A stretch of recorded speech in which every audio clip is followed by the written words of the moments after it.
c'était un grand événement. Le pape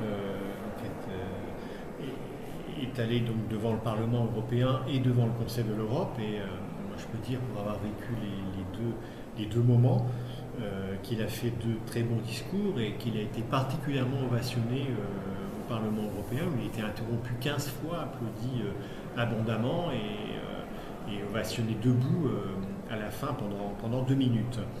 Donc je pense que sa parole est véritablement bien passée. Il a tenu un discours politique. Il n'a pas fait un sermon devant les députés. Il savait bien qu'il s'adressait à une assemblée politique qui n'était pas forcément acquise aux idées chrétiennes.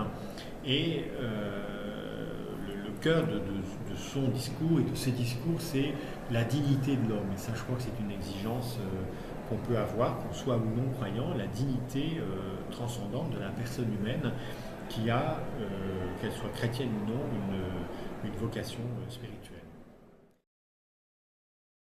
Il a tenu à faire une visite politique à l'invitation du président du Parlement européen, Martin Schulz, et à séparer visite en France et visite politique. Il a répondu à cette question d'ailleurs dans l'avion au retour. Il a dit aller à la cathédrale, c'était déjà faire une visite en France. Donc il réserve cette visite en France pour 2015, où il ira à Paris, bien sûr, et il souhaite visiter une ville qui n'a pas encore été visitée par un pape. Il a dit dans l'avion du retour. Et donc on est bien conscients tous que c'était une déception pour les Alsaciens de ne pas la voir à la cathédrale et de ne pas avoir cette visite au moment où on fête les fondations, le millénaire des fondations de la cathédrale de Strasbourg. Mais ça rendait sa parole d'autant plus ciblée, d'autant plus forte là où il voulait la donner dans le monde politique européen.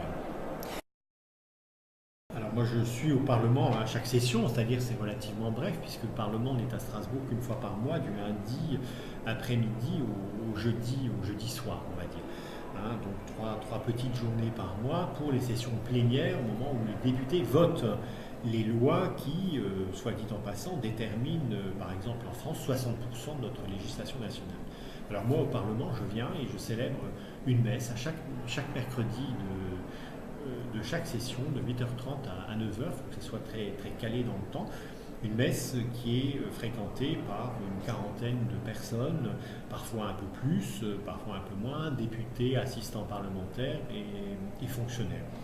Et partant de là, j'ai quelques contacts avec des députés, avec des assistants. J'aime bien aller visiter les membres du bureau du Parlement de Strasbourg, les saluer. J'estime que ça fait partie de mon travail et la visite du pape va en quelque sorte booster ce travail au Parlement, puisque on a envisagé un petit déjeuner avec les députés là bientôt, dans 15 jours, et une rencontre ouverte à tous avec un député européen et le directeur des droits de l'homme du Conseil de l'Europe le mercredi 16 décembre pour faire un retour sur la parole du pape François.